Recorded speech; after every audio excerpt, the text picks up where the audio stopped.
नमस्कार, मैं हूं विकास सुखीजा और आप देख रहे हैं अब तक टाइम्स का स्पेशल प्रोग्राम चाय की चुस्की।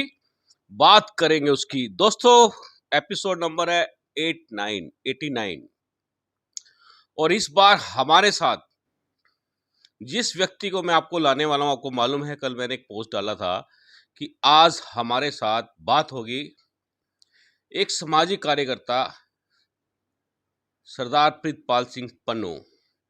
छोटा सा परिचय बता देता हूं आपको। दोस्तों, ये लेमन टी पी रहा हूँ, कभी कुछ और समझ लो आप। लोग मुझे बड़े सुझाव देते हैं, सुखीजा जी चाय की चुस्की के साथ साथ शाम को प्रोग्राम बना लो, एक नया प्रोग्राम शुरू कर दो, शाम को विस्की और बात करेंगे उसकी। इस तरह से सुझाव आते हैं, बड़े प्यारे मित्र होते हैं, बड़े खुश हो गया आपको इंटरव्यू देंगे ऐसे लोग। चलिए स्वागत कर लेते हैं। हमारे साथ है नीफा के बारे में आप जानते हैं कि नीफा एक सामाजिक संस्था है, उसके संस्थापक है हमारे साथ सरदार प्रीतपाल सिंह पन्नू।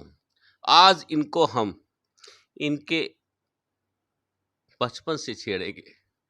जब बचपन से छेड़ेंगे तो वो सब बातें, वो सब राज बाहर आ जाएंगे जिसके बारे में आप सोच भी नहीं सकते हैं। सबसे पहले पन्नू साहब, आपका अब तक टाइप्स के स्पेशल प्रोग्राम चाय की चुस्की बात करके इसमें बहुत बहुत स्वागत है। बहुत धन्यवाद सुखीजा जी। ये आपका प्रोग्राम आज की डेट में सुपर डुपर हिट है और सबसे बड़ी बात है, आप बड़ी बड़ी हस्तियों को इस प्रोग्राम पर ला चुके हैं। मैं तो एक नाचीज आदमी हूँ, आपने मुझे इस लायक समझा कि मैं आपसे बात करूँ। बहुत बहुत धन्यवाद आपका। पन्नू जी, बड़ी बड़ी हस्तियों में मालूम है आप भी शामिल है। कोई आप छोटी मोटी हस्ती तो हो नहीं, लेकिन मैं आपको बताना चाहता हूँ। देखिए पन्नू भाई, मैं आपको जरूर बताना चाहूँगा, दोस्तों आपको बताना चाहूँगा, ये व्यक्ति देखने में आपको जितने साधारण लगते हैं, बड़ी पर्सनैलिटी है, एक बड़ी मैनेज सिस्टम है इनका, एक अपना अपने आप को बड़ा मैनेज रखना, कम बोलना, लक्ष्य निर्धारित कर लेना, उस पर काम करना, उसको अचीव करना, घर दा समान वेगजे सारा भाजी, लेकिन जो ठान लिया वो कर दिया। पन्नू भाजी, आप फिर इस तरह से छोटे कैसे हो सकते हो? देखिए, मैं ये मान के चलता हूँ, मैं एक साधारण इंसान हूँ। ये जो उपलब्धियाँ हैं ना, ये परमात्मा की कृपा होती है। जी। उसकी कृपा के बिना पत्ता भी नहीं हिल सकता। मैं और आप तो क्या चीज़ हैं। तो गुरबाणी के अंदर एक लाइन आती है, धरती ते आकाश चढ़ावे चढ़े आकाश गिरावे। उस परमात्मा की मर्जी है, जिसको चाहे धरती से आसमान पे पहुंचा दे और जिसके अंदर अहम आ गया उसको आसमान से एकदम से जो है उठा के नीचे फेंक दे। क्या बात तो है। मेरे को ये लगता है कि नहीं, मैं एक साधारण इंसान हूँ। जो उपलब्धियां हैं उस परमात्मा की कृपा है या मेरे साथियों का जो साथ है उसकी वजह से है। ये गुरबाणी वाला दोबारा एक बार सुनाना जरा। धरती ते आकाश चढ़ावे एक चढ़े एक आकाश एक गिरावे। ब्रेक एक ब्रेक लगना, ध्यान नाल सुनिया जे, जिन्नू मैं सुनाना चाहना वो भी सुन ले, खास तौर ते। हुन दसो भाजी।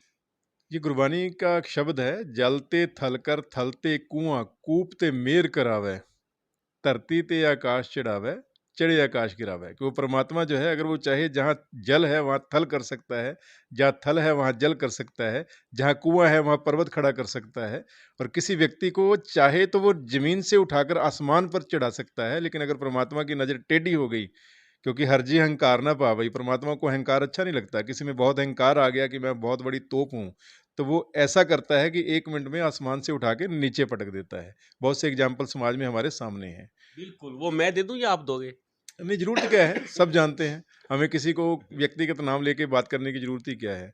सब जानते हैं कि कौन-कौन ऐसे व्यक्ति थे जो कभी बुलंदियों पे हुआ करते थे और आज कोई जेल में पड़ा हुआ है, कोई आज जो है कंगाल होके जो है सड़कों पर पड़ा हुआ है। ये उस परमात्मा का है। और वैसे बहुत से ऐसे लोग थे जो कई बार देखा कि पता लगा रिक्शे वाले का बेटा आईएएस बन गया, हाँ, एक हाँ। भिखारी जो है उसकी करोड़ों की लॉटरी लग गई। ये लॉटरियाँ नहीं लगती, ये उस परमात्मा की कृपा होती है। उसको लगता है कि मुझे इस व्यक्ति को नीचे से उठा के ऊपर पहुँचाना है, तो ये उसकी कृपा है।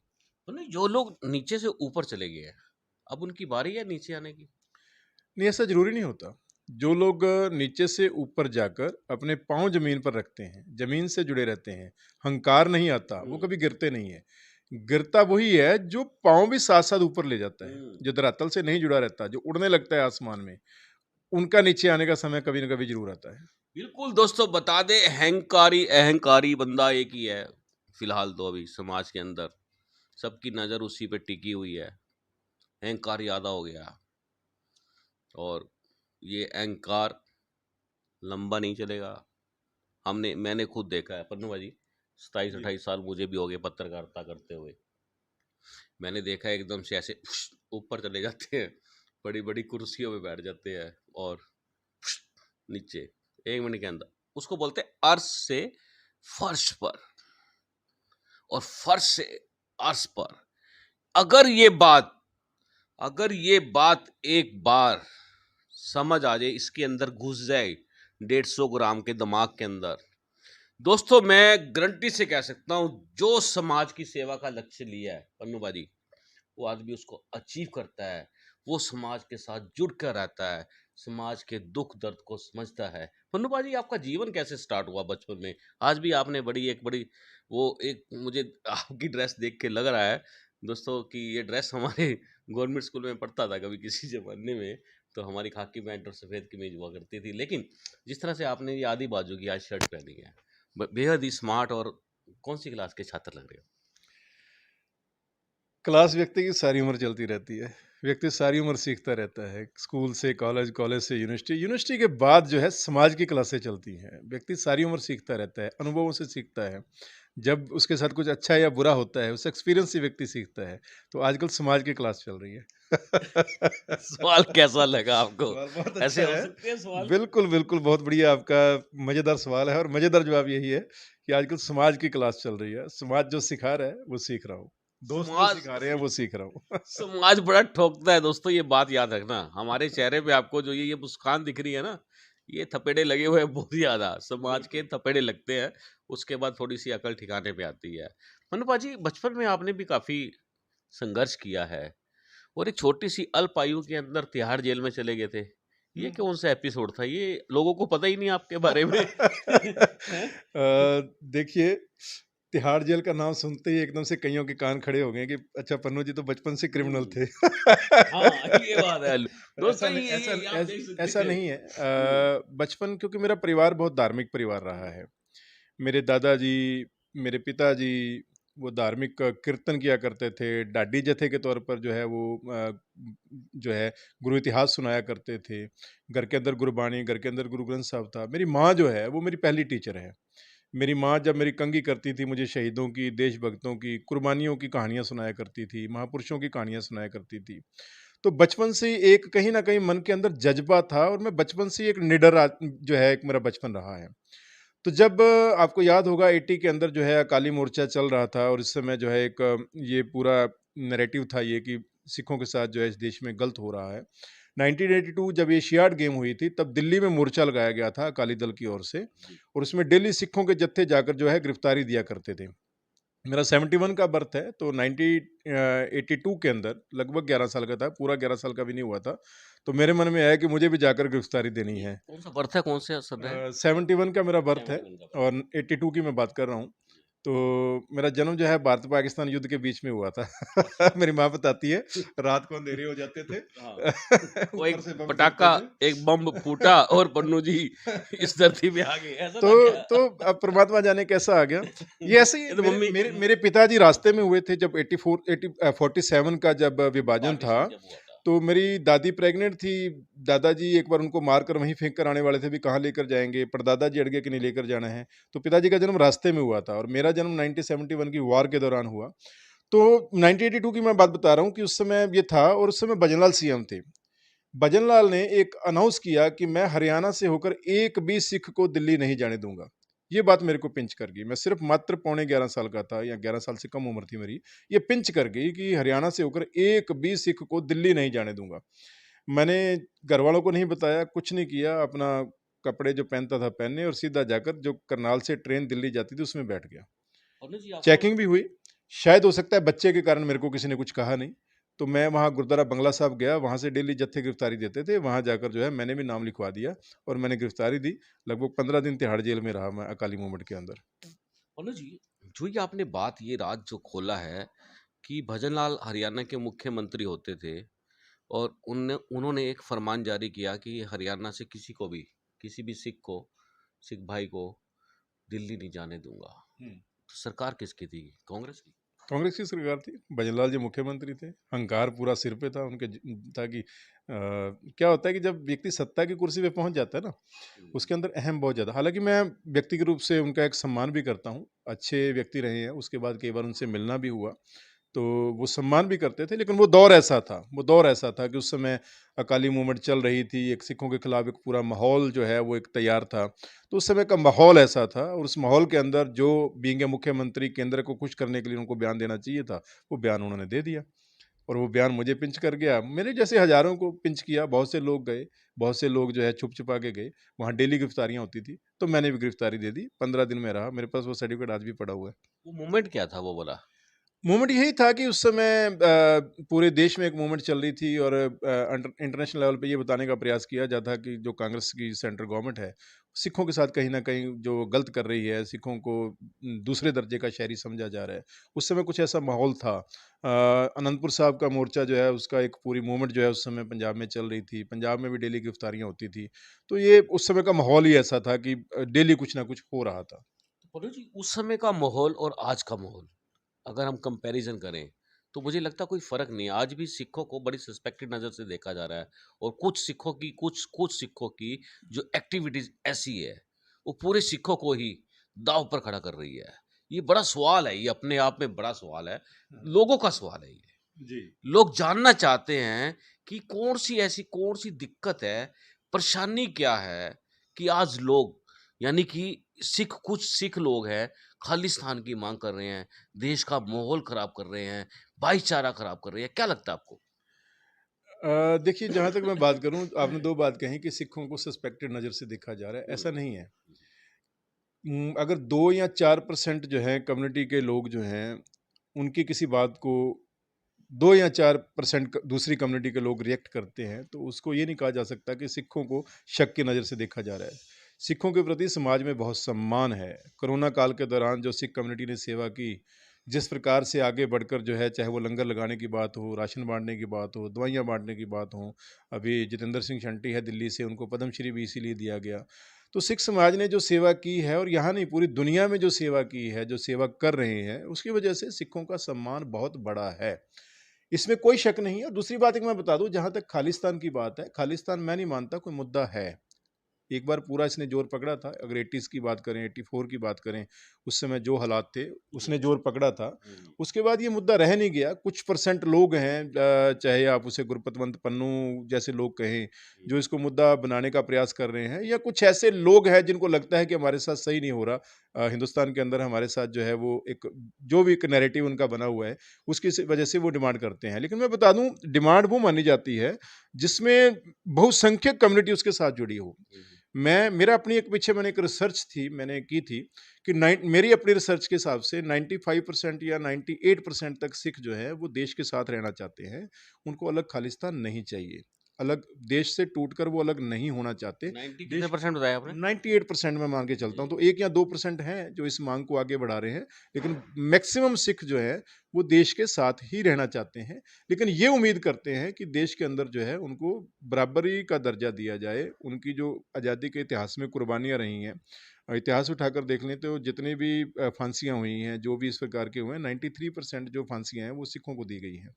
ये इतिहास है, आप इतिहास उठा के देख लीजिए। मतलब टोटल अगर आप फांसियों की लिस्ट निकालेंगे, 93% के करीब जो कुर्बानियाँ हैं, मैं ये नहीं कहता बाकियों ने, हर कम्युनिटी ने की है, लेकिन सबसे ज़्यादा जो फांसियाँ दी गई, उस समय सबसे वो ज़्यादा तो दो सिखों की कम्युनिटी की बात करें, मैं उसका परसेंटेज है ये। मैं वो नहीं, सिखों की कम्युनिटी का नहीं, ओवरऑल जो फांसियाँ हुई हैं पूरे देश में, आज़ादी के इतिहास में, उसमें 93% जो फांसी हुई है, वो सिख कम्युनिटी को हुई है। ये ऑन रिकॉर्ड है, इसे आप चेक कर सकते हैं। ये डाटा है। यदि आप ये ये डाटा चेक करते हैं हाँ, पन्नू ये डाटा पाजी, है। आप मुझे तो बताओ। चलिए छोड़िए, मैं 93 छोड़ो, मैं कहता हूँ 10% भी हो। मुद्दा वो नहीं है कि 93% है या 10% है या 20% है। मुद्दा ये नहीं, है, मुद्दा पता क्या है मुद्दा क्या है, मैं कि मुझे जी, मुझे जी। आपने मुझसे पूछा तो मैं उसे लेट मी एक्सप्लेन इट।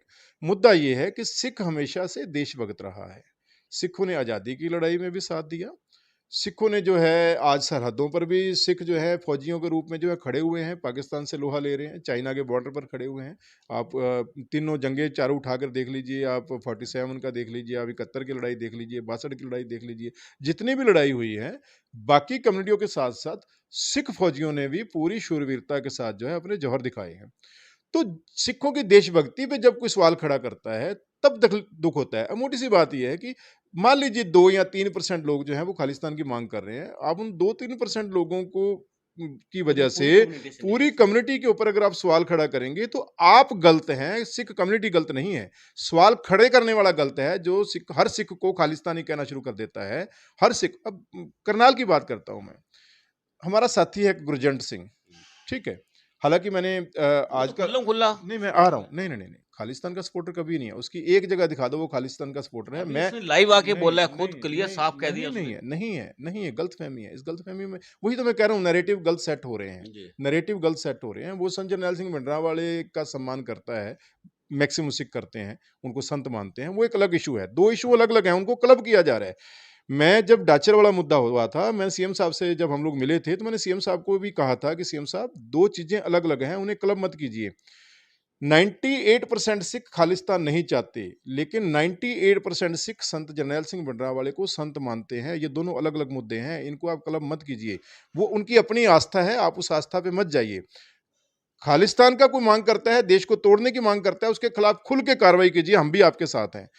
तो गुरजंट सिंह जो है वो, जिसने कोरोना काल में दिन रात एक किया, सिलेंडर उठा उठा कर जो है लोगों के घरों में पहुंचाता रहा, ब्लड पत्नी कितनी बार उसने दे दिया, उसने जो है तिरंगा खुदवा रखा है। खालिस्तानी तिरंगा खुदवाएगा क्या? आप उसकी देखेंगे तो उसकी बॉडी के ऊपर तिरंगा खुदा हुआ है। उसका स्टैंड नहीं नहीं, है, मैं वो आ रहा हर हूँ, बार नहीं, वो अल्ट चलो पल्ट हो जाता है। वो विचलित हो विचलित सकता है होगा। वो। तो आप उसे, अगर आप उस बच्चे को, जिसने देश, उसके भगत सिंह, यहाँ पर भगत सिंह बना हुआ है टैटू, यहाँ पर तिरंगे का टैटू बना हुआ है, पुलवामा के शहीदों का, जो फौजी शहीद थे, उनके चित्र उसने अपने बॉडी पर खुदवा रखे हैं, परमानेंट खुदवा रखे हैं, टेम्परेरी नहीं। जो व्यक्ति इस प्रकार का, और तिरंगा यात्राएं वो कितने निकाल चुका है।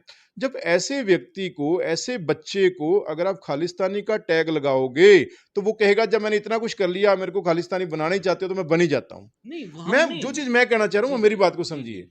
हमें, अगर हमारा कोई नौजवान, अगर आपको लगता है कि वो लाइन से बाहर जा रहा है, तो हमारा फर्ज है कि यस एक अच्छा नौजवान है यस जो समाज और देश के लिए अच्छा काम कर रहा है, तो हम उसको बिठाकर समझा के उससे बैठ के बात करें। यस अगर हम सीधा सीधा उस पर टैग लगा देंगे तो वो कहेगा यार मैं देश के लिए मर रहा हूं, मेरे पे फिर भी टैग लग रहा है, तो फिर मैं लगा ही लेता हूं। यस। वहां भटकेगा वो, ये बिल्कुल, यहां ये दोस्तों भटकेगा ये वो। बात थोड़ी सी बाहर आई है, तो पन्नू बाजी उसको आप और हम क्यों नहीं समझा सकते? है तो वो, देखो, जैसे नहीं नहीं नहीं, सुनिए मनिंदर जी सिंह बिट्टा सुनिए, का नहीं कहना है, नहीं सुनिए नहीं, आप सुनिए, आप मेरी बात सुनिए। मैं मनिंदर जी जैसे की बात नहीं जैसे कहना बिट्टा का चाहूंगा। कहना है कि हिंदू और सिख भाई है, जो ये नो और मास, मेरे, यानी कि बात तो सुनिए, एक ही है, कोई फर्क तो मेरे नहीं है। को सुनिए, जहां तक मैंने गुरजंट का एक उदाहरण दिया है, पर ये खाली गुरजंट की बात नहीं है, जी। ये बहुसंख्यक सिखों की तो ये बात तो है। वही 2% मैं वाली बात मैंने होगी मैंने ना, सिखों मैंने की मैंने एक आबादी की। एग्जाम्पल दिया है। जी मैंने केवल एक एग्जाम्पल दिया है कि जब मैं ये कह रहा हूं कि आप रिसर्च करा लीजिए, आप सर्वे करवा लीजिए, इंडिपेंडेंट सर्वे करवा लीजिए, 98% सिख जो है वो देश के साथ रहना चाहता है। लेकिन जो देश के साथ रहना चाहता है, जिन दिनों वो सेवा करता है, तब उनको आप बड़ा अच्छा कहते हैं, उनकी प्रशंसा करते हैं। जब वो सहयोग के लिए आगे आते हैं, तब उनको आप अच्छा कहते हैं। और वो जो 2% सिख हैं, जैसे ही वो कुछ ऐसी गुरपतवंत पन्नू जैसे साथी, जिनको हम अपना हिस्सा ही नहीं मानते, हाँ हाँ, ठीक जिनको है। हम सिख भी नहीं मानते, हाँ जी। ठीक है ना, वो वैसे भी क्लीन शेवन आदमी है, मैं तो उसको सिख भी नहीं मानता। हम्म, जब उस प्रकार के व्यक्ति कोई अमेरिका में बैठकर हम्म। एक भद्दी सी कॉल दे देते हैं, कोई बकवास कॉल दे देते हैं, और आप वो 98% सिखों पर जब खालिस्तानी का टैग लगाना शुरू कर देते हैं, वहां समस्या पैदा होती है। तब भी आपका विश्वास उतना ही मजबूत होना चाहिए, और आपको ये विश्वास होना चाहिए कि नहीं, बहुसंख्यक सिख जो है वो इस देशभक्त है, वो देश के साथ रहना चाहता है। तब भी अगर आप उनको सम्मान उतना ही देंगे, प्यार उतना ही देंगे, तो गुरपतवंत जैसे पन्नू जो है वो अपने आप जो है खत्म हो जाएंगे एक दिन। अगर आप सब पे टैग लगाना शुरू कर देंगे तो गुरपतवंत जैसे, पन्नू जैसे, जो आज 2% है, वो कब 2 से 5 हो जाएंगे, 5 से 10 हो जाएंगे, 10 से 15 हो जाएंगे, आपको पता भी नहीं चलेगा। तो बेहतर ये है कि जो मुद्दा है ही नहीं सिखों का, उनको धक्के से सिखों के गले में मत डाला जाए। उस मुद्दे के ऊपर चर्चा ही करनी बंद कर दो। मैं ये मानता हूं, जिस मुद्दे को खत्म करना हो, उससे सबसे बढ़िया तरीका होता है उसको इग्नोर कर दो। वो करे करे ना इग्नोर। आप मेरी बात कौन करे सुनो, इग्नोर? अब मैं बताता हूँ आपको क्या होता है, कि आप कहते हैं कि सिख बिरादरी के मैक्सिमम लोग भिंडरा वाले को अपना संत मानने लगे हैं। मानते ये हैं, कंपेन चला है, मानते नहीं है? मानते हैं। ये कंपेन चला नहीं है नहीं, पन्नू बिना बिना जैसे कंपेन लोगों के ने। नहीं नहीं नहीं, आप मैंने मेरी गलत बात फहमी, सुनो, आपको कि सुनो, जिस गलत पर फहमी जिस है, पर जिस पर गलत, भारत सरकार आपको ने, आपको गलत फहमी है। हरमिंदर साहब का जिसने नहीं बेकदरी नहीं, की हो, आपको अब गलत फहमी है, आपको गलत फहमी है। देखिए क्या है, अ, हम जो नैरेटिव बनाए जाते हैं, जो नैरेटिव पेश किए जाते हैं ना लोगों के सामने, उसी नैरेटिव पे चलते हैं, उसी नैरेटिव पे चलते हैं। आप मानते हैं अब भिंडरा वाले को संत? मैं आ रहा हूँ, मैं मानता हूँ संत है, मैं बिल्कुल ओपन मानता हूँ, मेरी ये बात कईयों को बुरी भी लगेगी, शायद मेरे को भी हो सकता है देशद्रोही का ठप्पा दे दिया जाए, क्योंकि वो मैं टैग सुनो, लगा दे हो आपको, सकता है? है टैग लगा दें, हाँ। हो सकता है टैग लगा दें, पर मेरा मानना है कि वो संत थे। आपके जब जो सुब्रमण्यम स्वामी हैं, जो आज बीजेपी के सांसद हैं, जो उनके मित्र थे, उनके पास जाया करते थे, उनकी वीडियो यूट्यूब पर पड़ी हुई है, वो देख लो ना। वो तो कट्टर सुब्रमण्यम स्वामी से कट्टर हिंदू मैं किसी को नहीं मानता। राम मंदिर मुद्दे पे सबसे पहले लड़ाई लड़ने वाला सुब्रमण्यम स्वामी है, बीइंग एन एडवोकेट। जब सुब्रमण्यम स्वामी जैसा व्यक्ति कहता है कि वो संत थे, हाँ वो गर्म ख्याली जरूर थे, पर वो संत थे, गलत नहीं थे, तो क्या वो गलत कह रहा है? सुनिए एक बात, जो जैसे मैं एक सिंपल कह रहा हूँ, गुरजंट की बात कर रहा हूँ कि पिछले दिनों गुरजंट को खालिस्तानी घोषित कर दिया गया। रादर एक ये किसने घोषणा, उसको टैग किसने लगा दिया? बहुत से फेसबुक पे लिखे, एक सीएम के ओएसडी हैं, उन्होंने तक के लिख दिया। और मैं बता रहा हूँ, अगर हम लोग उस समय जाकर प्रशासन से ना मिलते, उसके सारा जो उसने समाज देश के लिए काम किया है वो ना सामने रखते, तो हो सकता था उसको उठा के अंदर भी फेंक दिया जाता, कोई पर्चा दर्ज करके। अगर पर्चा दर्ज करके अंदर फेंक दिया जाता तो सारी दुनिया मान लेती कि हाँ गुरजंट सिंह खालिस्तानी है। Same same Sanjay nail Singh Bhindranwale के साथ हो रहा है। आप खोजी आदमी हो, पत्रकार हो, संजय नैल सिंह की कम से कम 100 से ज्यादा यूट्यूब पर वीडियो पड़ी हुई हैं। एक वीडियो दिखा दो जिसमें उन्होंने खालिस्तान की मांग की हो। सबसे पहले मैं आपके साथ कल उनके खिलाफ मुर्दाबाद का नारा लगाऊंगा और उनके खिलाफ पूरे कम्युनिटी के अंदर प्रचार शुरू करूंगा। मेरे को एक वीडियो दिखा दो जिसके अंदर उन्होंने खालिस्तान की मांग की हो, एक वीडियो दिखा फिर दो। ये कारण कैसे हुआ? कारण क्या, देखिए क्या होता ये है, देखो। कारण क्या होता है, सरकारें शुरू से ही, ये कांग्रेस जो उस समय सरकार थी, इंदिरा गांधी की जो सरकार थी, वो सिखों के खिलाफ थी उस समय, अकालियों से बहुत ज्यादा खफा थी। शुरू में संत जरनैल सिंह को इंदिरा गांधी ने ही प्रमोट किया अकालियों को खत्म करने के लिए, लेकिन जब वो उसी मोर्चे का हिस्सा बन गए जिस मोर्चे को खत्म करने के लिए इंदिरा गांधी उनको प्रमोट करना चाह रही थी और उसी मोर्चे की कमांड उन्होंने अपने हाथों में ले ली, तो उनके खिलाफ नैरेटिव बनाने शुरू कर दिए। ये नैरेटिव सारे के सारे सरकारों के एजेंसियों के बनाए हुए हैं। एक बात बताओ मुझे, हमारे यहाँ कानून है या नहीं? इस देश में कानून है या नहीं? तुम मुझसे बेहतर आप जानते हो कानून है आपसे या पूछो, नहीं। मैं तो आपसे सवाल कर रहा हूँ। आपने मेरे से सुनना कानून चाहते है हो, ना? नहीं, कानून आप है मुझे नहीं। बताओ। कानून है कानून नहीं, simple। कानून नहीं, पालन होता नहीं है मेरा क्वेश्चन। मेरा मैं क्वेश्चन कहता हूँ कानून है ना? है, अब मेरे बिल्कुल को बात बता संविधान दो, है। एक मिनट बता दो, कोई एक एफआईआर है उनके खिलाफ? एक बड़ा ऑपरेशन चलता है उनके खिलाफ, वो कम है। ना, एक आप प्रश्न तो केंद्र किसने ऊपर सरकार कर का दो व्हाइट यार, सुनो श्वेत नहीं, पत्र आप जारी, सुनो नहीं मेरी केंद्र बात। सरकार ने एक श्वेत पत्र जारी किया था, उस केंद्र पूरी सरकार हिस्ट्री, के, उस केंद्र पूरे सरकार पूरे के, सुनो, उसमें उस हर केंद्र चीज सरकार के, उनके खिलाफ है। उस केंद्र सरकार के श्वेत पत्र में तो ये भी कहा गया था कि ब्लू स्टार के बाद जब हरमंदर साहब कॉम्प्लेक्स की तलाशी ली गई तो वहां पर दारू की बोतलें मिली, वहां पर इस प्रकार की बकवासबाजी जो है, इतना गंद जो है श्वेत पत्र के अंदर बका गया कि ये सब कुछ वहां पर मिला। जबकि हरमंदर साहब का कोना कोना जो है वो संगत के लिए हर समय खुला होता है। हम भी जाया करते थे, उस समय दौर में भी जाया करते थे, उस समय भी जाया करते थे। शराब छोड़िए, वहां तो नशा करने वाला व्यक्ति जो है अगर पकड़ा जाता था तो वहां उसको जो है बिठा दिया जाता था, पूरी संगत के सामने उसको जलील किया जाता था। और वहां आप दिखा रहे हैं कि वहां दारू की बोतलें मिली। ये जो श्वेत पत्र को छोड़िए, मैं सिंपल ये कह रहा हूं कि अगर वो वास्तव में इतना बड़ा आतंकवादी था तो पूरे देश में कानून ने उसके खिलाफ एक भी एफआईआर क्यों नहीं दर्ज की? मेरा पहला सवाल ये है। पहला, श्वेत पत्र छोड़िए, श्वेत पत्र किसने बनाया? कांग्रेस गवर्नमेंट ने बनाया।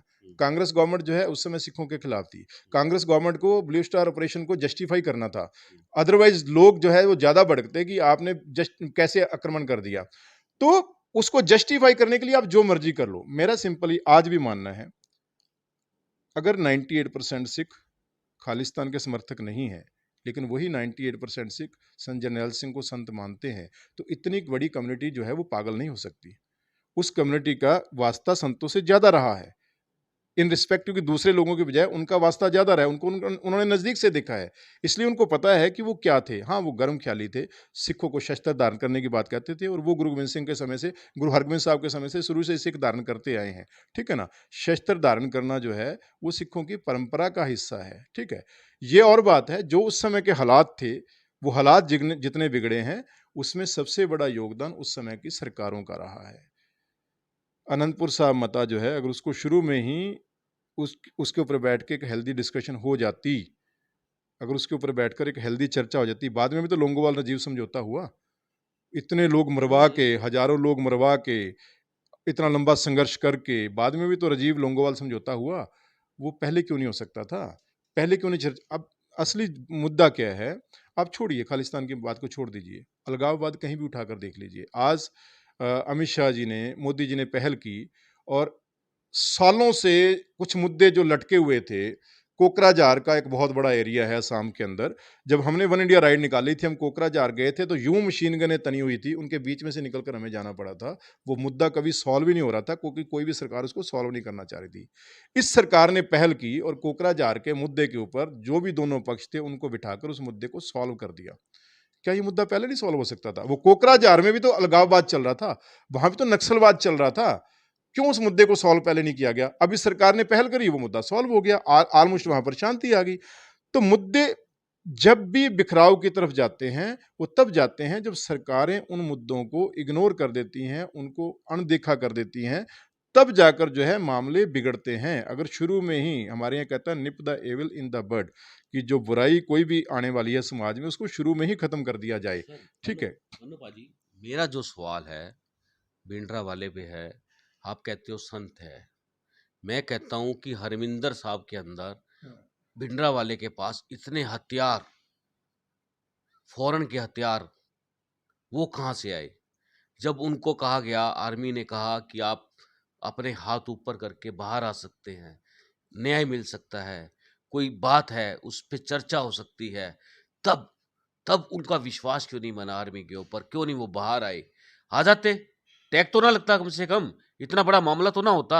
तो ये कहीं ना कहीं कुछ ना कुछ तो होगा, तभी करके इतना बड़ा कांड हुआ। मैं उसका जवाब आपसे, मैं आपके जवाब जो है ना एक सवाल के माध्यम से देना चाहूँगा। आपके हिसाब से जो ऑपरेशन ब्लू स्टार किया गया था, वो भिंडरांवाले को पकड़ने के लिए किया गया था, उसको बाहर निकालने के लिए किया था, यही कहना चाहते हैं आप? जी जी। गुरुद्वारा दूख निवारण साहब जो है, वहाँ तो भिंडरांवाला नहीं था, वहाँ क्यों सेम डे अटैक किया गया? वहाँ तो कोई आतंकवादी भी नहीं पकड़ा समर्थक थे गया। उनके नहीं वहां नहीं पर। नहीं नहीं, गलत है, ऐसा नहीं होता।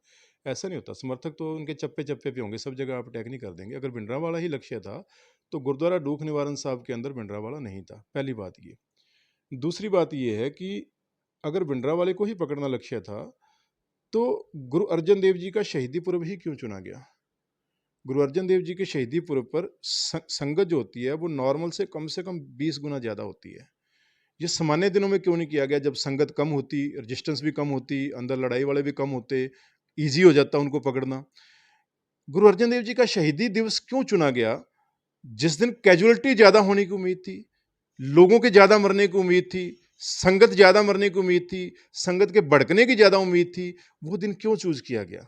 मेरा आपसे सवाल है। अब देखो, संगत सारी बाहर निकाल दी थी, नहीं, गलतफहमी है। कितने लोग एक चीज समझ लो, एक चीज समझ लो, अ, जितनी ज़्यादा संगत होगी, उनमें उतने ही ज़्यादा गुरु हरमंदर साहब के ऊपर मरने का जो जज्बा रखने वाले लोग भी उतने ही ज़्यादा होंगे। मेरा ये मानना है, आज भी मानना है, कि इस पूरे पंजाब मसले को सही तरीके से हैंडल नहीं किया गया। अगर इसको सही तरीके से हैंडल किया जाता, तो ये शुरू में ही ख़त्म हो सकता था। हिंदू सिख का कोई विवाद ना तब था, ना आज है, ना कभी होगा। हिंदू और सिखों का जो रिश्ता है, वो नहूं और मांस का रिश्ता है। दूसरी बात एक और भी होती है कि मैं ये मान के चलता हूँ कि हर व्यक्ति जो है ना, वो एक किसी न किसी को सही मानता है, किसी न किसी को गलत मानता है। नैरेटिव सेट किए जाते हैं, जो जिसको जो मानता है उसको उसको मानने दो। जो देश के खिलाफ बात करे, जो देश के तोड़ने की बात करे, चाहे वो भिंडरांवाला का समर्थक हो ना हो, उसको उठा के अंदर दो। मेरा सिंपल वो है, मनु जी, जो देश को तोड़ने की बात करे, चाहे वो भिंडरांवाला का समर्थक हो, चाहे वो भिंडरांवाला का नॉन समर्थक हो, जो देश को तोड़ने की बात करे, जो देश को तोड़कर अलग देश बनाने की बात करे, उसको उठा के अंदर दो, उसके खिलाफ कानूनी कार्रवाई करो। लेकिन कौन किसके लिए संत है? अब मोटी सी बात एक बात बताओ, राम रहीम जो है, उसके खिलाफ भिंडरांवाले को तो किसी अदालत ने दोषी नहीं ठहराया। राम रहीम को तो अदालत ने दोषी ठहराया। उनके ऊपर बलात्कार के आरोप लगे, उनके ऊपर मर्डर के आरोप लगे, उनको लाइफ इम्प्रिजनमेंट डबल बार हुई हुई है। अभी और भी केस चल रहे हैं, उनके ऊपर भी उनको सजा होगी। लेकिन कुछ ऐसे कट्टर लोग हैं जो आज भी उनको संत मानते हैं। ऐसा व्यक्ति जिसको देश की अदालत जो है सबूतों के आधार पर सजा दे चुकी है, उनको भी बहुत से लोग हैं जो उनके भगत हैं, उनको आज भी संत मानते हैं। तो क्या उन सारे भक्तों को उठा के हम देशद्रोही घोषित कर दें? नहीं कर सकते, वो उनकी व्यक्तिगत श्रद्धा है। मेरा अगला है, महात्मा गांधी जी को किसने मारा? गोडसे ने मारा। महात्मा गांधी को हम राष्ट्रपिता कहते हैं। चाहे किसी ने उनको कानूनी 6,000 से ऊपर ब्राह्मण मारे गए थे नहीं, उसके नहीं, बाद। मेरी बात सुनो, जो चीज़ मैं कहना चाह रहा हूँ कि गोंडसे जिन्होंने महात्मा गांधी को मारा, महात्मा गांधी जिनको ये देश राष्ट्रपिता कहता है, जिनको प्रधानमंत्री राष्ट्रपति सारे सिर निभाते हैं, उनको मारने वाला तो देशद्रोही होना चाहिए ना, होना चाहिए नहीं? आज जिन्हें देशद्रोही कहा जाना चाहिए, आज उनको भी कई जगह जो है लोग गोंडसे को भी अच्छा मानने लग गए हैं, उसके एग्जाम्पल दिए जाने लग गए हैं कि गोंडसे ने जो किया वो ठीक किया, अगर वो ना करता तो महात्मा गांधी शायद ये काम और कर देते जो देश के हित में ना होता। तो क्या जो गोंडसे को सही मानने वाले लोग हैं उनको गोली मार दी जाए, उन सबको देशद्रोही घोषित कर दिया जाए? उस किसी समय तो व्यक्ति मारा, को नरसंहार हुआ वो उस समय। छोड़िए, वो इमीडिएट जो रिएक्शंस होते हैं वो हर जगह होते हैं। जब यहाँ पे इंदिरा तो इमीडिएट रिएक्शन हुए थे। जब इंदिरा गांधी को मारा गया था तो सिखों को भी का भी कत्लेआम हुआ था 84 के अंदर, ठीक है? तो मेरा ये मानना है, किसको कौन सही मानता है, किसको कौन गलत मानता है, वो उसका व्यक्तिगत डिसीजन है, वो उसको व्यक्तिगत उस पे रहने दिया जाए। मेरा ये मानना है कि एक ही मुद्दा होना चाहिए, कोई किसी को संत माने या किसी को संत ना माने, जो नहीं मानता ना माने, जो मानता है वो माने, लेकिन देश को तोड़ एक ही क्राइटेरिया होना चाहिए, जो देश को तोड़ने की बात करता है, जो देश से अलग हिस्सा करके नया देश बनाने की बात करता है, उसके खिलाफ कार्रवाई हो, उसको उठा के अंदर फेंका जाए, चाहे वो सिख हो तो भी फेंका जाए। जो समाज के अंदर घृणा फैलाने का काम करता है, किसी भी कम्युनिटी के खिलाफ घृणा फैलाने का काम करता है, उसको उठा के अंदर दिया जाए, चाहे वो सिख हो तो भी अंदर दिया जाए, चाहे किसी और जाति का तो भी अंदर दिया जाए। लेकिन उससे पहले जरूरी है कि कम्युनिटियों के जो हेड हैं वो इकट्ठे बैठें, कम्युनिटियों के जो लीडर्स हैं वो इकट्ठे बैठें और अपनी अपनी कम्युनिटी के नौजवानों को ये संदेश दें। क्योंकि हो क्या रहा है, आज नौजवान सबसे ज्यादा फेसबुक पर जो है एक दूसरे के खिलाफ एलिगेशंस लगा रहे हैं, एक दूसरे के ऊपर जो है कार्रवाई कर रहे हैं। तो मुझे लगता है हम और मुद्दों पे बात करें, ये मुद्दा बहुत हो गया, लेकिन इसमें सिंपल जो मेरी राय है वो यही है कि देश एक रहना चाहिए, देश को तोड़ना ना हम बर्दाश्त करेंगे ना हम बर्दाश्त कर सकते। आस्था हर एक की व्यक्तिगत है, कोई किसी पे आस्था रखना चाहता है, कोई नहीं रखना चाहता, ना रखे, जो रखना चाहता है वो रखे। क्योंकि अगर हम आस्थाओं पे जो है बहस करने लग जाएंगे तो ऐसा कोई भी करेक्टर नहीं है, चाहे कोई देवी देवता हो, चाहे हमारे गुरु हों, कोई भी ऐसा करैक्टर नहीं है जिनके ऊपर सवाल नहीं खड़े किए जा सकते। सबके ऊपर सवाल, अगर इस प्रकार से हम आस्थाओं पर सवाल खड़ा करना शुरू कर देंगे तो ये जो देश का सेकुलर ढांचा है उसको कहीं ना कहीं नुकसान होगा। जो सेकुलर फैब्रिक है, जो एक अच्छा फैब्रिक है, उसको नुकसान होगा। हम लोग भाईचारे की बात करें और भाईचारे को आगे बढ़ाएं और देश एक रहे, देश की एकता और अखंडता जो है वो ना टूटे, इसके ऊपर हम लोग चर्चा करें। चलिए पन्नू जी से मैं 2 सवाल कर लेता हूँ, वो बड़े जरूरी हैं। इस समय बड़ा करंट इशू है और इस पर पन्नू जी मैं चाहूंगा कि इसके 2 सवालों के बाद हम वापस प्रीतपाल सिंह पन्नू पर आ जाएंगे, जी, क्योंकि वो हमारा मामला कहीं और चला गया, ना ना करंट इशू पे चला गया। पन्नू पाजी, एक औरत करनाल की अनुराधा भार्गव जी, सरेआम हिंदू को गाली देती है, जी, हिंदुओं के खिलाफ भड़काऊ भाषण करती है, जी, सिख बनने की कोशिश कर रही है, जी। उसका विरोध क्यों नहीं किया आप लोगों ने? आपको लगता नहीं है जब नाखून और मांस का रिश्ता एक है, जी। फिर वो इससे ऐसा जहर क्यों घोल रही है? पहला सवाल है। पहले इसका जवाब ले लेता हूँ, उसके बाद दूसरा सवाल कर लेता हूँ। 100% गलत कर रही है, 100% गलत कर रही है। मैं बिल्कुल कहता हूँ गलत, और मैं ऐसा नहीं है, मैं अपने जो साथी हैं, जो सिख समाज के साथी हैं, उनको ये कह चुका हूँ, सबको मैसेज दे चुका हूँ और आपके चैनल के माध्यम से ओपन दे रहा हूँ। देखो क्या है, उसकी श्रद्धा सिख धर्म के प्रति जागृत हो या किसी और धर्म के प्रति जागृत हो, वो एक अलग बात है, वो अलग व्यक्तिगत मुद्दा है, कोई व्यक्ति कुछ भी करना चाहता है। लेकिन आप किसी भी धर्म को गाली दो, वो नाकाबिले, वो अनुराधा दे या हमारा कोई साथी दे, सब निंदनीय है, मैं इसकी निंदा करता हूँ, ये नहीं होना चाहिए। अनुराधा भार्गव एक एडवोकेट है, उन्हें ये समझना चाहिए कि वो किसी को अच्छा कहें, वो हिंदू धर्म को अच्छा कहें, सिख धर्म को अच्छा कहें, मुस्लिम को अच्छा कहें, लेकिन किसी धर्म को गलत ना कहें। जिस धर्म में उनका जन्म हुआ है, जिस धर्म में वो पली बड़ी है, उनको इस प्रकार के लफ्ज़ों से जो है इस प्रकार से ना करें, ये गलत है, उनको समझना चाहिए और वो समझदार हैं, मैं समझता हूँ कि वो समझेंगी। उनके खिलाफ कार्रवाई होनी चाहिए, आप मांग करते हैं? देखिए, मैं जैसे आपने कहा, ये मांग मेरी तरफ से नहीं आनी चाहिए ना, मैं, क्योंकि कानून ये कहता है कि पीड़ित कौन है, विक्टिम कौन है। विक्टिम अगर हिंदू समाज को लगता है कि उनके ऊपर जो है आक्षेप किया जा जब रहा है, नाखून और मांस का रिश्ता एक है, नाखून और मांस का रिश्ता है, इससे बदनामी तो सिख समाज की हो रही है ना? मैं हाँ, मेरी बात सुनो, मेरी समझिए। बदनामी सिख हाँ, समाज की तो भी हो रही है मेरा इसमें। फर्ज है, मैं सिख समाज को समझाऊं कि वो इस प्रकार की अपने मंचों से इजाजत ना दे, वो मैं करूंगा। मेरे पड़ोसी के साथ नहीं, रोक लगाएंगे पूरे मैं मंचों पे, ना बात दिया सुनो, जाए। मेरा मेरे पड़ोसी के साथ बड़ा अच्छा मित्रता है।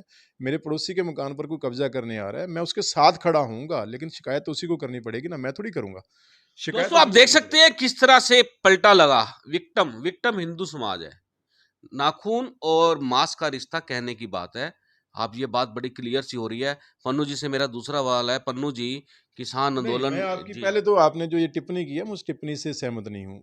नहूँ और मांस का रिश्ता है, तो आप हिंदू फिर क्यों नहीं विरोध नहीं, मैं करते? बता रहा हूँ, मैं तो कह रहा हूँ, मैं तो विरोध यार समझे नहीं, जब आपके जब चैनल पे मैंने कानूनी, आप मेरी बात सुनो, जब बात चैनल कर रहे हैं अभी आपके कानूनी, आपके आपके चैनल पे आपके आपके ऊपर कोई बात आपके करेगा, हम खड़े होंगे आपके आगे। आपके चैनल जब पे आप हमारे लिए आगे खड़े होता है, मैं तो कह रहा हूँ कि भैया जो गलत है वो गलत है, और राधा गलत ये लफ्ज़ यूज़ करना उसने, क्योंकि खैर मैंने अभी सुने नहीं है, कि आप लोगों के माध्यम से मुझे पता चल रहा है, पर अगर उसने ऐसे लफ्ज़ यूज़ किए हैं हिंदू समाज को, अगर उसने चोर कहा है तो उसने गलत कहा है, कि उसको नहीं कहना चाहिए, या उसको माफ़ी मांगनी चाहिए, नहीं माफ़ी मांगते उसके खिलाफ कार्रवाई होनी चाहिए। अब कार्रवाई के लिए आगे बढ़िए, हम आपके साथ खड़े होंगे इस कार्रवाई में। चलिए पन्नू जी जी। दूसरा सवाल कर लेते हैं।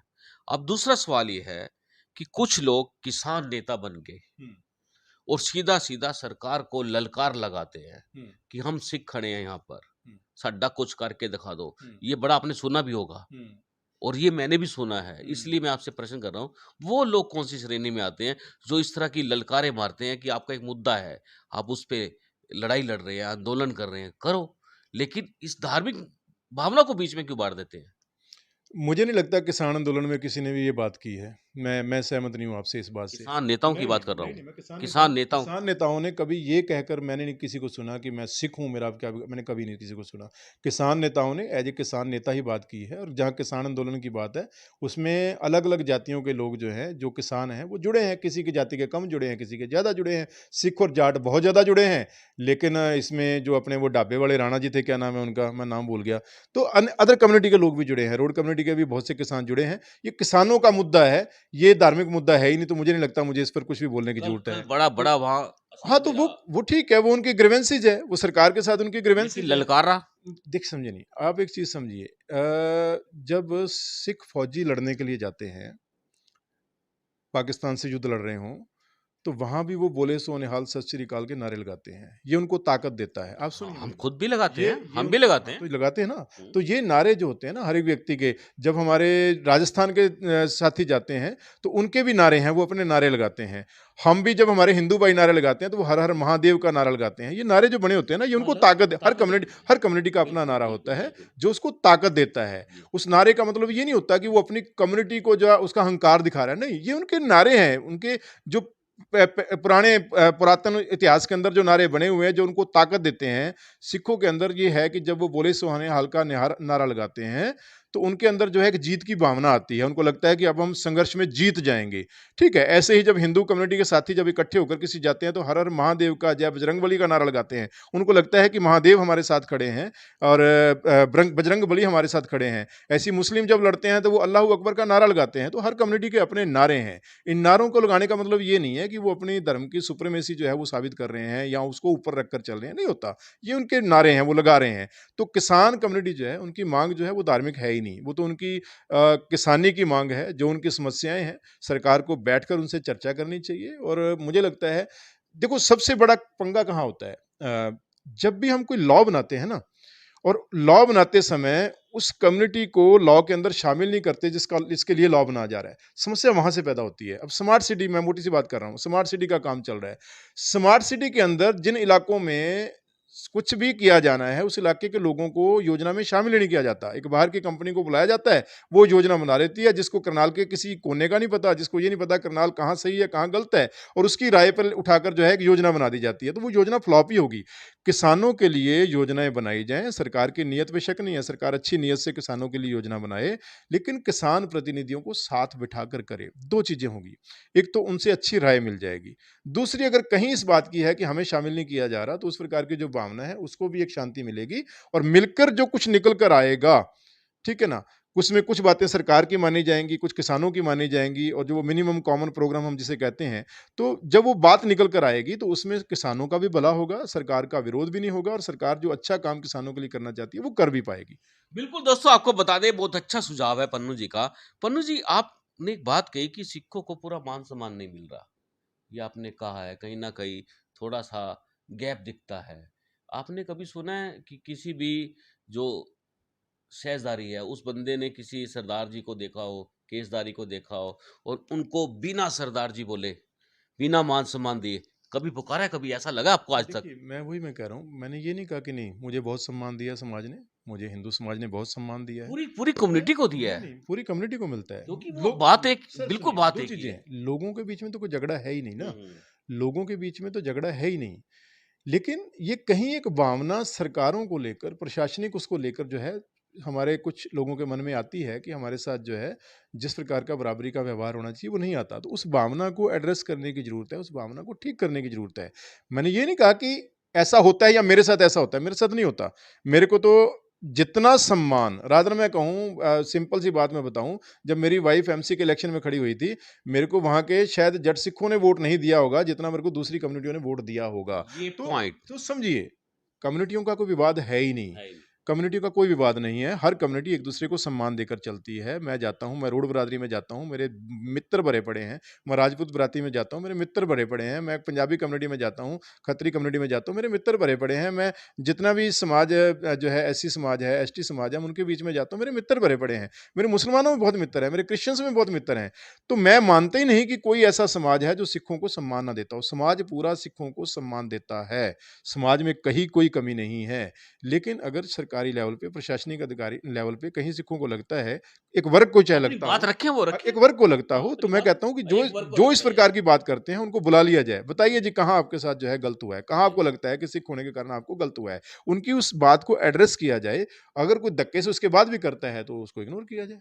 बिल्कुल दोस्तों, बहुत बड़ी बात है ये, बहुत बड़ी इस समय चर्चा भी यही है। और इसका जो सॉल्यूशन अभी जो निकला है, प्रीतपाल सिंह पन्नू जी ने निकाला है, और उससे कहीं ना कहीं मैं भी सहमत हूँ। हम सबको मिलकर इस मामले को सॉर्ट आउट करना चाहिए। ये मामला जो चल रहा है, ये चल गया। हमारी चाय की चर्चा में चाय की चुस्की बात करेंगे, उसकी में ये चुस्कियां सी लग रही थी, खतरनाक हो जाती हैं दोस्तों। ये मामले बड़े सेंसिटिव मामले हैं पन्नू भाजी। सेंसिटिव हाँ, है, ये बहुत बड़े क्या है, सेंसिटिव है, बहुत बहुत सेंसिटिव सेंसिटिव मामले है। हैं, अब देखिए इसको क्या होता है, छेड़ना। हाँ मैं ना हमेशा से जी, सच बोलता रहा हूँ। कई बार मुझे पता होता है कि ये सच जो है बहुत से लोगों को कड़वा लगेगा। कड़वा लगेगा। हो सकता है मेरे खिलाफ एक उस बातों को लेकर जो है कुछ नैरेटिव भी सेट कर दिए हाँ, जाएँ। कर देते ठीक हैं। है ना? वो करें, मुझे कोई फ़र्क नहीं पड़ता। हाँ हाँ मैं 2-3 बातें जानता हूँ। नंबर 1 कि मैं देशभगत हूँ, इस देश के लिए जान देनी पड़ी, मेरी जान हाज़िर है। ठीक है ना? और हमने हमेशा देश को आगे रखा है, आगे भी रखेंगे। ये समाज जो है मेरा परिवार है, मेरा खाली मेरा अपना परिवार नहीं। जी। मैंने अपने परिवार की जिस परिवार में मैंने जन्म लिया, उसकी खुशियों को मैंने कई बार जो है पीछे रख दिया होगा, लेकिन समाज के लिए कुछ करने की ज़रूरत पड़ी है, तो मैं आगे खड़ा रहा हूँ। तो मुझे नहीं फ़र्क पड़ता कौन मेरे बारे में क्या सोचता है, कौन मेरे बारे में कैसा नैरेटिव सेट करता है, किसी के मन में मेरे प्रति क्या धारणा है, क्या है? मुझे फ़र्क ही नहीं बात पड़ता। नहीं मुझे क्यों नहीं फ़र्क पड़ता? मुझे फ़र्क उस दिन पड़ेगा जिस दिन मेरी ज़मीर कहेगी कि हाँ, प्रितपाल सिंह पन्नू तू गलत कर रहा है, तू देश के खिलाफ जा रहा है, तू समाज के खिलाफ जा रहा है, उस दिन मेरे को फ़र्क पड़ेगा। पन्नू कौन जी, मेरे बारे में क्या सोचता है, मुझे कोई फ़र्क नहीं पन्नू जी, मैं पड़ता। बताता हूँ आपको फर्क पड़ा। मैंने जो पन्नू जी को स्टडी किया, इनके जीवन को स्टडी किया, ये मैं जहाँ हाथ रख रहा हूँ आप देख सकते हैं। ये हाथ यहाँ रखने का मतलब सांत्वना देने की बात है। मेरे भाई हैं पन्नू जी। पन्नू जी, जब आप पर एलिगेशंस लगते हैं, हुँ। आपके बारे में लोग बातें करते हैं कि प्रीतपाल सिंह पन्नू क्या चीज है, आप हर एलिगेशन कैसे खोल लगाइए, कैसे सुनो खोल सुनो के बात कीजिए, हर सुनो, है ना, एलिगेशन की। कैसे। किसी हाँ एलिगेशन हाँ से भागेंगे, मैं हाँ, भागूँगा अब नहीं। सारी एक एक बात आप आज हर मैं एलिगेशन पर खुलकर आज मैं चर्चा आपको कीजिए। सारी बातें सुनवाई दूंगा। सुनाइए ना, सुनना, पूरी सुनाइए, खबर देखना, सुनाइए। पूरी चाय की चुस्कियां मारना दबा के पन्नू जी बिल्कुल, पर। आप हर लोग कहते एलिगेशन हैं, खुलकर बात एक कीजिए। बंदा है करनाल के अंदर, अभी उसने सिर मुंडवाया है, उसने भी कई एलिगेशन लगाए हैं। साहिल हिंदुस्तानी की बात कर रहा हूँ, उसके एलिगेशन पन्नू हाँ जी जी, मुझे जी, मुझे लगता है कोई दिक्कत ज्यादा नहीं। इम्पोर्टेंस नहीं रखते नहीं, हैं। नहीं, आप खुल के लेकिन किसी भी लेकिन एलिगेशन पर खुल के सबसे बात पहले कीजिए। पन्नू जी आपको बताएंगे कि पन्नू जी का परिवार कैसे चलता है, किन परिस्थितियों में चलता है, कैसे बच्चे मैनेज हो रहे हैं, बड़े हो रहे हैं, पढ़ रहे हैं, लिख रहे हैं, बढ़िया खाना चल रहा है। और दोस्तों मेरे पास भी आपको बताऊं, मेरे पास भी आज ये 4-5 चीज़ें अभी रखी हैं, भाभी नाश्ता भी बनाएँगी, नाश्ता भी करूँगा क्योंकि ये मेरा घर है। हुँ। क्योंकि पन्नू जी के ऊपर जो आप एलिगेशन लगा देते हो ना, वो सुनना। पन्नू जी करते क्या हो यार? आप परिवार कैसे चल जाता है? ये 4-4 5-5 हाँ। चीज़ें बड़ी महँगी है, आपने मँगा रखी हैं, कैसे? क्या बिल्कुल, बिल्कुल। कौन-सा कुछ धंधा करते हो कुछ आप? लोगों को लगा कि शायद निफ़ा से मेरे को बहुत कमाई आ रही हाँ, है और यस, निफ़ा का पैसा जो है मेरे घर पे चलता है। यस। मैं उन मित्रों को बता दूँ, मैंने ज़िंदगी की शुरुआत सबसे पहले स्टेट बैंक ऑफ पटियाला में जॉब से की। मेरी स्टेट यहाँ बैंक ऑफ से पटियाला शुरुआत में जॉब दोस्तों। रही। स्टेट बैंक ऑफ पटियाला के बाद मैं पोस्टल ऑडिट में गया as a auditor, Ambala cantt में रहा पोस्टल ऑडिट। जी। उसके बाद मैं एलआईसी में डेवलपमेंट ऑफ़िसर रहा और अच्छे डेवलपमेंट अफसरों में रहा। मेरे पास आज भी कई प्रशस्ति पत्र हैं, मेरी कई टीमों ने रिकॉर्ड भी बनाए, ठीक है। तो बीइंग ए डेवलपमेंट ऑफिसर मैंने एलआईसी में 20 साल नौकरी की है और 20 साल मेरे को बाकायदा सैलरी भी मिलती थी, इंसेंटिव भी मिलता था, ठीक है। और 20 साल बाद जब 2017 में मैंने वीआरएस ली, तो मेरे को एलआईसी से भी पेंशन आती है। मैं बीइंग एन एडवोकेट कोर्ट में भी प्रैक्टिस कर रहा हूँ, ठीक है। और साथ में मेरा अपना परिवार का, मेरी वाइफ जो है वो बुटीक चलाती है, मेरी वाइफ बुटीक चलाती है, मेहनत करती है। मेरी वाइफ पहले एडमिनिस्ट्रेटर थी गुरु हरकृष्ण पब्लिक स्कूल में, उसकी सैलरी भी आती थी। और आज मेरी वाइफ बुटीक चलाती है। मेरा साथ में स्टडी अब्रोड का भी काम है। मैं लीगल तरीके से लोगों को एडवाइस करता हूँ कि वो किस तरीके से लीगल तरीके से जो है स्टडी के लिए जा सकते हैं, बाहर जा सकते हैं, ठीक है। तो इन सारी चीज़ों से मेरे को एक इनकम आती है, जिस इनकम की मैं बाकायदा इनकम टैक्स रिटर्न भरता हूँ, जिसका मैं टैक्स पे करता हूँ।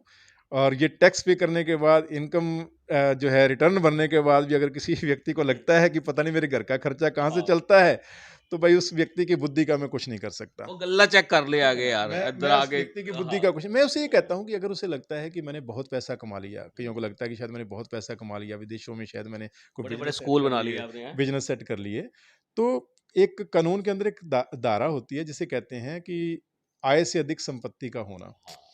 तो मैं उनको खुला चैलेंज करता हूँ कि वो एक कंप्लेंट जो है वो इनकम टैक्स डिपार्टमेंट को दें, मेरे खिलाफ रिटर्न में दें। मैं उनको इस चैनल के माध्यम से विश्वास दिलाता हूँ, मैं उनके खिलाफ कोई कार्रवाई नहीं करूंगा, ये विश्वास भी दिला दिया। लेकिन वो खुलकर सामने आए, एक कंप्लेंट इनकम टैक्स डिपार्टमेंट को दें कि पन्नू जी की आय तो इतनी है लेकिन उनकी संपत्ति बहुत ज्यादा है, उनके 10-12 प्लॉट उन्होंने ले रखे हैं, बड़ी गाड़ियों में, ऑडी गाड़ियों में घूमते हैं और जो है खूब विदेशों की यात्राएं करते हैं, इनके पास इतना पैसा कहाँ से आता है, इसकी जांच की जाए। तो एक एप्लीकेशन प्रशासन को भी दे दें। एक प्रशासन को एप्लीकेशन ये भी दे दें कि निफ़ा ने आज तक बहुत सी सरकारी ग्रांटें ली हैं, जिनको वो खा पी गए हैं, ठीक है, डकार मार गए हैं, उन सारी चीज़ों की जाँच करवाएँ। खून भी पी गए हो मेरे ख्याल से, बड़े कैंप लगाए आपने, ब्लड डोनेशन कैंप। अच्छा, हाँ, ये बड़ा मज़ेदार बात है। हमने 1500 ब्लड डोनेशन कैंप लगाए तो और सारा खून पी गया अब। उसमें जो है कि सारा खून जो है, इस प्रकार की बातें समाज में फैलाने का प्रयास किया गया। भाई, उनसे मैं एक बात पूछना चाहता हूँ, निफ़ा के मैक्सिमम कैंप जो हैं वो रेड क्रॉस के थ्रू सरकारी ब्लड बैंकों को जाते हैं। निफ़ा एकमात्र करनाल की ऐसी संस्था है जिसके मैक्सिमम कैंप, इवन मैं कहूं ऑलमोस्ट 100% कैंप जो है वो सरकारी ब्लड बैंकों को जाते हैं। संवेदना के दौरान मजबूरी में, क्योंकि सरकारी ब्लड टीमें इतनी उपलब्ध नहीं थी, हमें कहीं कहीं जो है प्राइवेट ब्लड बैंकों को एंगेज करना पड़ा। तो मुझे ये बता दें कि सरकारी ब्लड बैंकों के पास ऐसी कौन सी स्कीम है कि जो मैंने उनको ब्लड दिया उसके बदले मेरे को कोई, हर सरकारी ब्लड बैंक लाख 2 लाख रुपए दे सकता हो? ऐसा कौन सा फंड होता है जिस जो नहीं मुझे दे दिया गया हो? पहली बात ये।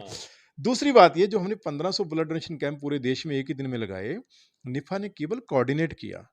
कैंप लगाने वाले लोकल ऑर्गेनाइजर थे, कैंप लगाने वाले लोकल ऑर्गेनाइजर थे, अलग अलग संस्थाएं थी, अलग अलग निफ़ा की ब्रांचें थी।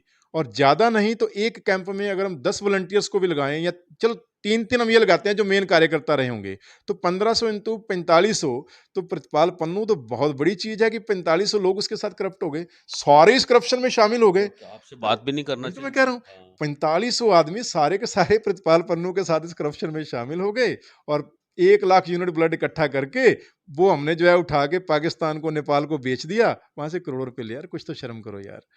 ब्लड बैंकों को ब्लड गया, लोकल ऑर्गेनाइजर ने ऑर्गेनाइज किया।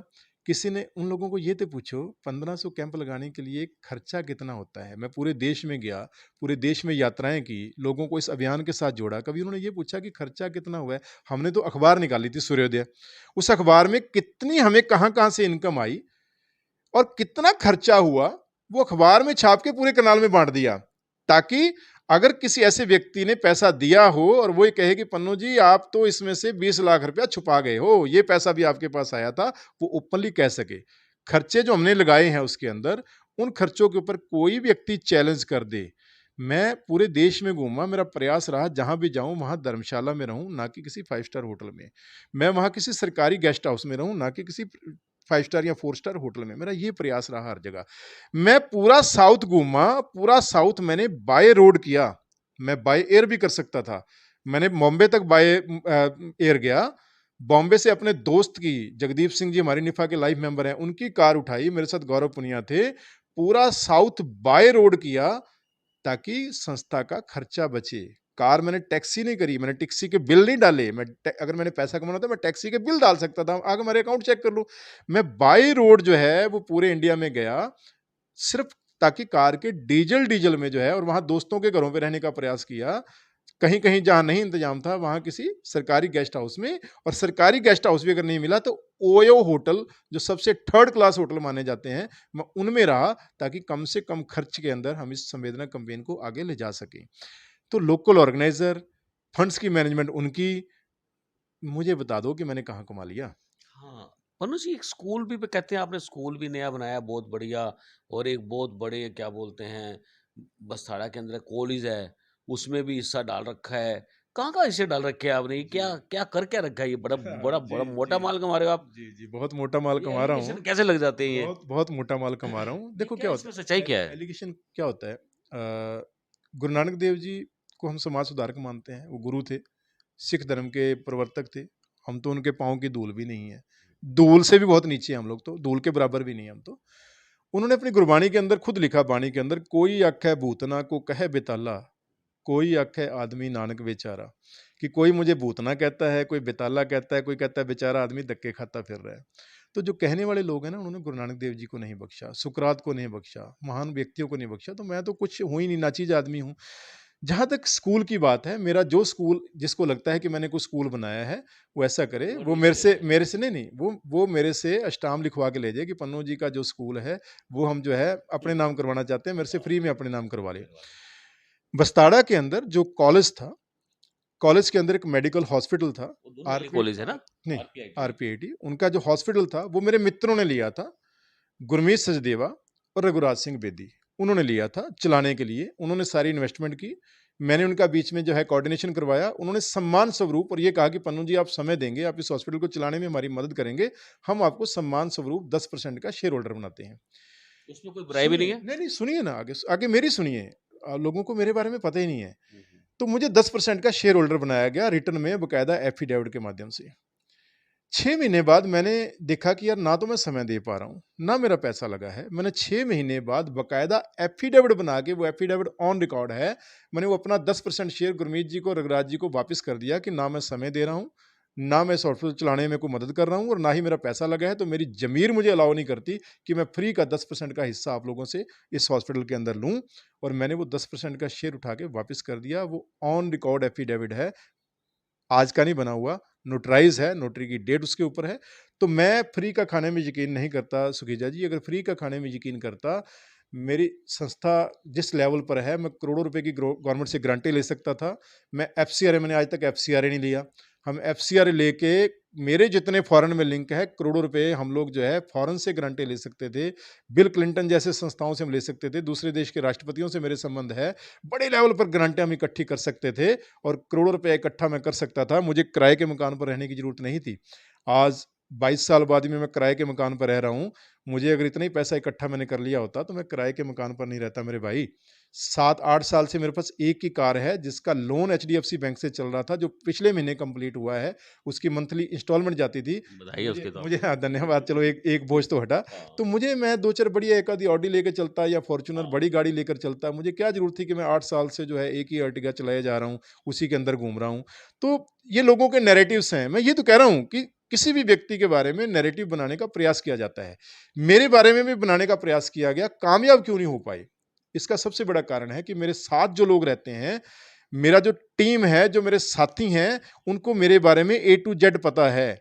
उनको पता है कि पन्नू जी जब फलाने प्रोग्राम के लिए गोल्ड बेचने अपनी वाइफ का गए थे, तो हम लोग साथ गए थे गोल्ड बेचने के लिए। बिल्कुल उनको मुझे पता बात है कि जब पता है। पन्नू जी ने अपना प्लॉट जो है, एकमात्र प्लॉट इस संस्था के लिए बेच दिया था, उनको पता है कि जब इन्होंने अपना एक फ्लैट लिया था सेक्टर 6 में 20 साल की नौकरी से, वो बेच के निफा पर लगा दिया था।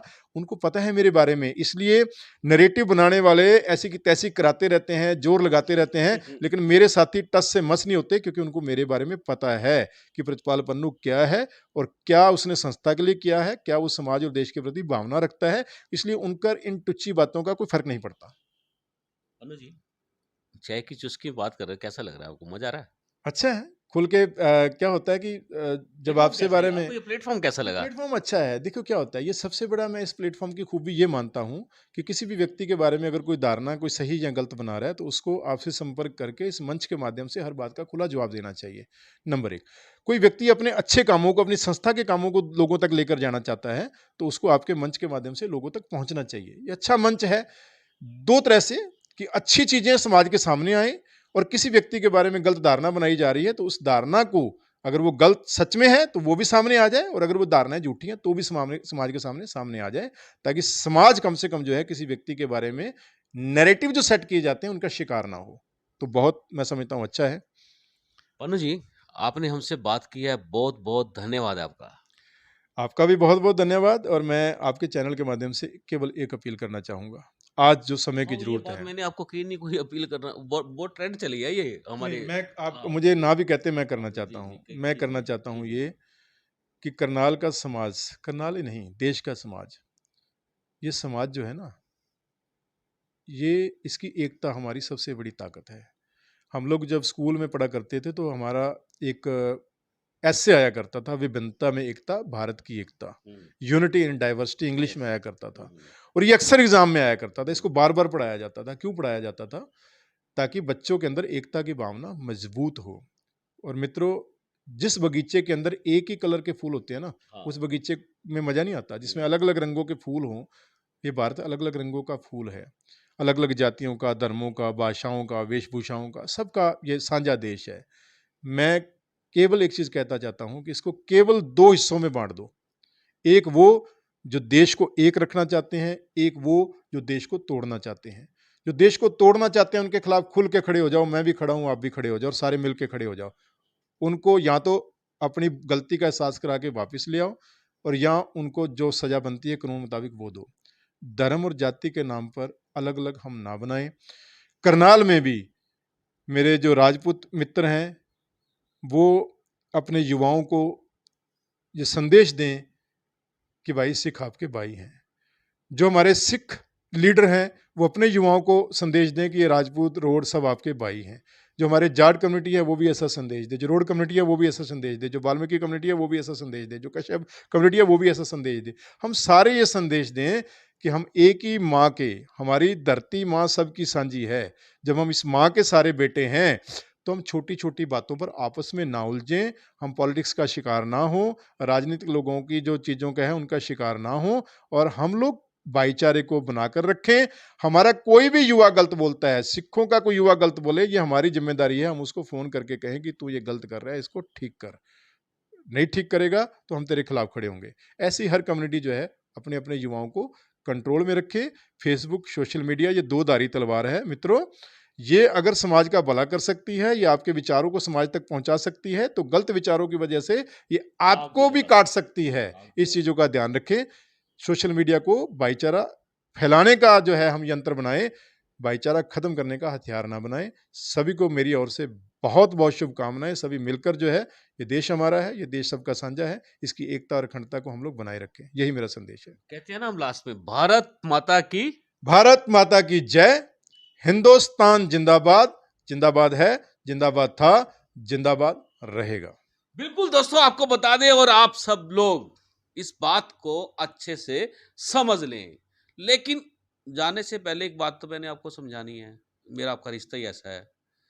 ये जो प्रितपाल सिंह पन्नू हैं, इन पर जिस तरह के एलिगेशन लगाते हैं, पन्नू जी आपने कभी सोचा नहीं होगा, जो मैं अब बात बताऊंगा आप कहेंगे यार ये हो सकता है। दोस्तों, लोगों के अंदर ना बहुत बड़ी जेलसी है। जो आदमी अच्छा काम करता है, आगे बढ़ने का प्रयास करता है, वो जेलसी का शिकार हो जाता है। इधर पन्नू जी हो गए, इधर विकास सुखीजा जी भी हो गए। लेकिन हमारा कोई कुछ कर नहीं सकता। वो थोड़ा सा इशारा किया है मैंने, उसको समझ आना। अब बता देते हैं पन्नू जी से जेलसी कैसे होती है। पन्नू जी जब जब देश के बड़े बड़े लोगों से मिलते हैं तो लोग सड़ जाते हैं, अंदर से जल जाते हैं साले। वो ये नहीं सोचते यार कि पन्नू हमारे घर का ही तो है। मेरी माँ ने एक कहानी सुनाई थी सुखीजा पन्नू जी। जी, मेरी माँ ने एक यार कहानी लंबा सुनाई हो गया थी। ना बस अब प्रोग्राम ये है। खत्म करके मैं भी खत्म अच्छा करूंगा क्योंकि मुझे 11 बजे एक मीटिंग में जाना है। जी। मेरी माँ ने एक कहानी सुनाई थी मुझे। वो कहानी ये थी कि एक राजा था, तो वो बहुत अहंकारी था, बहुत ज़्यादा बिगड़ा हुआ था। तो एक दिन वो जंगल में गया अपनी सेना के साथ, वहाँ देखा एक साधु बैठा हुआ तपस्या कर रहा था। तो जब वो साधु तपस्या कर रहा था तो उस जो है राजा ने जो है जाकर उस साधु को जो है उल्टा-सीधा कुछ बोला। उल्टा-सीधा जो है वो कुछ बोला और उसकी जो है बेइज़्ज़ती की। तो साधु महाराज ने कहा भी ठीक है बेटा, तू जो कर रहा है ठीक कर रहा है। उसने साधु के साथ बदतमीजी की, राजा वापस चला गया। 6 महीने बाद जब राजा आया ना, साधु उसके घर पे मांगने के लिए गया। जब मांगने के लिए गया तो राजा गुस्से में था, उसने उठाकर खाने की जगह घोड़े की लीद उसे जो है दे दी, ये ले जा, ये खा ले। साधु चुप करके आ गया। राजा दोबारा से उस जंगल में जब गया तो उसने देखा वहां लीद का बहुत बड़ा पहाड़ खड़ा हो रहा है, और वो बड़ा हैरान हुआ कि कोई दुश्मन देश की सेना तो नहीं आ गई, इतनी तो हजारों घोड़े होने चाहिए। देखा, पता किया, कोई घोड़ा नहीं था। बोला एक साधु है वहां तपस्या कर रहा है। गए, पहचान लिया, ये तो वही साधु है जिसको मैंने लीद जो है वो दान में दी थी। तो पूछा महाराज क्या है? बोले राजा जो तूने दिया है वही तेरे को वापस मिलेगा, और कई गुना होकर मिलेगा। दान तो कई गुना होकर मिलता है, जो तूने दिया वही मिलना है। तूने लीद दान में दी है, ये तेरे को खानी पड़ेगी, और जितने गुना होती जाएगी खानी पड़ेगी। ये तो मैसेज तो उस राजा को चरणों में पड़ गया, चरणों में पड़ गया, माफी मांगी। महाराज इसका है क्या? बोले इसका एक ही हल है कि लोग तेरी निंदा करें, जो जो निंदा करते जाएंगे तेरे हिस्से के पाप उनके कर्मों में चलते जाएंगे। तो राजा ने क्या किया, एक डोली सजाई, उस डोली के अंदर खुद बैठा, पालकी, अपनी बेटी को भी उस पालकी में साथ लिया, शराब की बोतल ली, बेटी पैक बना के दिए, राजा पी रहा है। जहां जहां से जा रहा है लोग उसकी निंदा कर रहे हैं, ये तो बड़ा गंदा राजा है, तो बड़े गंदे काम कर रहे हैं, ठीक है। और जब वापस आया वो तो देखा वहां लीद का पहाड़ खत्म हो चुका था, एक छोटा सा टुकड़ा लीद का बच गया था। तो उसने कहा महाराज ये कैसे रह गया? बोला भी सारे शहर ने तेरी निंदा की, लेकिन एक भगत था जिसने ये देखा, उसने कहा जैसी परमात्मा तेरी रजा, उसने तेरी निंदा नहीं की। तो मेरी माँ कहती थी बेटा जब कोई निंदा करे ना तो समझ लो वो तुम्हारे हिस्से के पाप अपने हिस्से में ले रहा है, कम कर रहा है। तो मैं कहता हूँ यार खूब करो, खूब करो, खूब बोलो, कोई फर्क नहीं पड़ता। निंदा करे सो हमारा मीत, गुरबाणी कहती है निंदा करे सो हमारा मीत, निंदक माहे हमारा चीत। हमरे कपरे निंदक तो है, कपरे का मतलब यहाँ पाप से है। ये गुरबाणी कहती है कि हमरे कपरे निंदक तो है। अगर कोई हमारी निंदा करता है जलसी करके तो वो हमारे कपरे धो रहा है, हमारे पाप धो रहा है। हम भी कोई दूध के धुले नहीं है, हमारे अंदर भी कमियां होंगी, जाने में या अनजाने में हमसे भी गलत काम होते होंगे, पाप होते होंगे। तो भाई जो निंदा कर रहा है वो हमारी मदद कर रहा है, उसका बहुत धन्यवाद, मैं तो उसे मित्र मान के चलता हूँ। बिल्कुल दोस्तों, और आपका भी बहुत बहुत धन्यवाद है। मैं चाहूंगा कि आप आज के इस प्रोग्राम को ज़्यादा से ज़्यादा शेयर कर देना। और पन्नू जी कह रहे हैं कि मैं इस प्रोग्राम को 2000 शेयर करवाऊंगा, और ये पन्नू जी ने मुझसे वादा किया था कि इस प्रोग्राम को मैक्सिमम शेयर कराएंगे, और कराना भी चाहिए दोस्तों। ये कहीं ना कहीं हमारी एकता और अखंडता के लिए बहुत महत्वपूर्ण होने वाला है। दोस्तों आप देख रहे हैं अब तक टाइम्स का ये स्पेशल प्रोग्राम चाय की चुस्की, बात करेंगे उसकी। नमस्कार, मैं हूं विकास सुखीजा, आप देख रहे हैं अब तक टाइम्स। जय हिंद, जय भारत। जय हिंद, जय Bharat. This is important for you and your loved ones. Choose a policy today from Star Health Insurance. This is important for you and your loved ones. Choose a policy today from Star Health Insurance.